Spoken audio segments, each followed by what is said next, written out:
دلوں کو اچھا کرنے کے مختلف اعمال لکھے ہیں کہ جن اعمال کے کرنے سے انسان کا دل اچھا ہو جاتا ہے. اس میں وہ فرماتے ہیں کہ مجالست الصالحین، سب سے پہلا عمل جس سے کہ دل سنورتا ہے نیکوں کی صحبت. اللہ رب العزت نے بھی فرمایا کونوا مع الصادقین کہ سچوں کے ساتھ ہو جاؤ. حدیث پاک میں ہے المرء علی دین خلیلہ فلینظر احدکم من یخالل، بندہ اپنے دوست کے دین کے اوپر ہوتا ہے. تو اچھی صحبت میں بیٹھنے والا یقیناً فائدہ اٹھا لیتا ہے اور بری صحبت میں بیٹھنے والا یقیناً خسارہ پا لیتا ہے. پھر اس کے بعد فرمایا بر الوالدین، والدین کے ساتھ نیکی کا معاملہ کرنا. رب کریم نے بھی ارشاد فرمایا وبالوالدین احسانا کہ تم اپنے والدین کے ساتھ حسن سلوک کا معاملہ کرو، حتیٰ کہ اگر وہ کافر اور مشرک بھی ہوں تو بھی ان کے ساتھ اچھے انداز سے زندگی گزارو. وصاحبہما فی الدنیا معروفا، دنیا کے معاملات میں ان کے ساتھ اچھائی کا معاملہ پر. چنانچہ ایک بڑے بزرگ تھے جو صاحب دعا تھے، مستجاب الدعوات تھے. ایک بندہ بہت ہی پریشان حال تھا. اس نے سوچا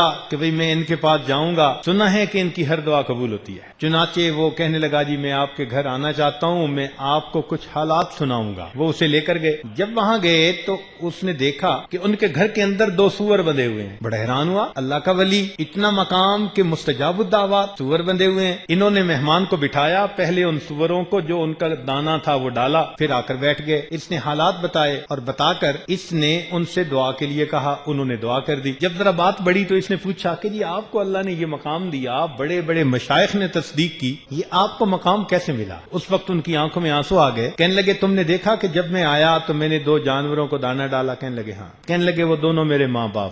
لیکن ایک مرتبہ اللہ کی شان میں ان دونوں نے ایسا گستاخانہ کلام کیا کہ اللہ نے ان کی شکلوں کو مسخ کر دی. ان پر اللہ کا عذاب آ گیا. میرے تو ماں باپ تھے نا، میں نے ان کی خدمت کو اسی طرح جاری رکھا، اللہ نے ان کی خدمت کے صدقے مجھے مستجاب الدعوات بنا دیا. نمبر 3 کہ نوجوان اپنے ماں باپ کو کچھ سمجھتے ہی نہیں ہے. معاصی، الابتعاد عن اہل الفسق والمعاصی، فسق و فجور والے جو لوگ ہوتے ہیں ان سے الگ رہنا. اور یہ تو ہم روز اللہ سے وعدہ بھی کرتے ہیں، روز اللہ سے وعدہ کرتے ہیں، اور مزے کی بات باوضو ہو کر وعدہ کرتے ہیں، اور بھی عجیب بات مسجد میں کھڑے ہو کر وعدہ کرتے ہیں، اور بھی عجیب بات حالت نماز میں وعدہ کرتے ہیں، روز وعدہ کرتے ہیں. وتر میں کون سی دعا پڑھتے ہیں؟ وَنَخْلَعُ وَنَتْرُكُ مَن يَفْجُرُكَ، اور صبح انہی کے ساتھ دوستی کر رہے ہوتے ہیں. یہ بروں کی دوستی بندے کو بالآخر ڈبو کے رہتی. صحبت صالح ترا صالح کند، صحبت طالع ترا طالع کند. چوتھا فرمایا زیارت القبور فإنها تذکر الآخرہ، قبور کی زیارت کرنا اس لیے کہ قبور کی زیارت سے انسان کو آخرت کی یاد آتی ہے، دل کی سختی دور ہو جاتی ہے. پانچواں النظر فی عواقب المفسدین، جو مفسد ہیں، بدکار ہیں، ان کے انجام پہ ذرا نظر دوڑائیے. اس لیے کہ جو انسان بدکاریاں کرتا ہے اللہ رب العزت اسی دنیا میں پھر اس کا انجام ویسے کر دیتے. اکل الحلال والابتعاد عن اکل الحرام والمشتبہ، حلال کھانا اور مشتبہات سے اپنے آپ کو بچانا. اللہ تعالیٰ فرماتے ہیں یا ایھا الرسل کلوا من الطیبات واعملوا صالحا. پھر فرمایا ساتواں تقلیل الاکل، تھوڑا کھانا. کلوا واشربوا ولا تسرفوا، کھاؤ پیو مگر اسراف نہ کرو. آٹھواں الاکثار من الصیام والتتابع بین الحج والعمرہ، کثرت سے روزے رکھنا اور کثرت سے ایک کے بعد دوسرا حج اور عمرہ کرنا، اس سے بھی انسان کا دل منور ہوتا ہے. نواں کہا قیام اللیل و احیاؤہ بالعبادہ، راتوں کو جاگنا،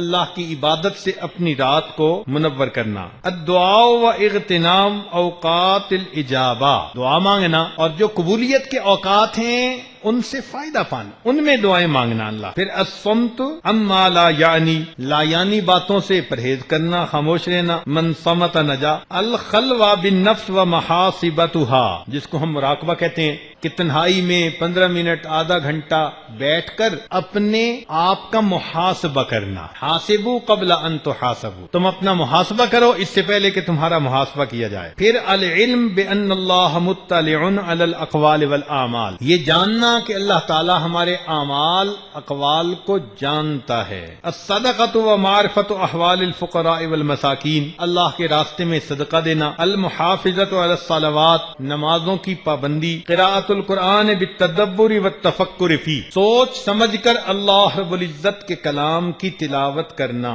التفکر فی مخلوقات اللہ تعالی، اللہ کی تخلیقات کے اندر غور خوض کرنا، اجتناب المنکرات والملاہی، غفلت والے کام اور منع کیے ہوئے کام ان سے بچنا، اغتنام الاوقات بالنافع من الاقوال والاعمال، اپنے اوقات کو اچھی باتوں اور اچھے کاموں میں لگانا، اور 20واں فرمایا المعالجہ بالاطباء الروحانیہ، جو روحانی طبیب ہیں ان روحانی اطباء سے اپنا روحانی علاج کروانا۔ جیسے کوئی بندہ دل کا مریض ہوتا ہے، دوڑتا ہے نا ہارٹ اسپیشلسٹ کے پاس، کبھی آئی اسپیشلسٹ کے پاس گیا، کبھی نہیں جاتا، کبھی ڈینٹل سرجن کے پاس گیا، جی میرا ہارٹ پیشنٹ ہوں میں ڈینٹل سرجن کے پاس ہے، ہنسنے لگیں گے۔ ہارٹ پیشنٹ کے پاس، ہارٹ پیشنٹ ہمیشہ ہارٹ اسپیشلسٹ کے پاس جائے گا۔ تو جو روحانی طور پر ہارٹ اسپیشلسٹ ہیں ان کی صحبت میں جا کر اپنے دل کا علاج کروانا۔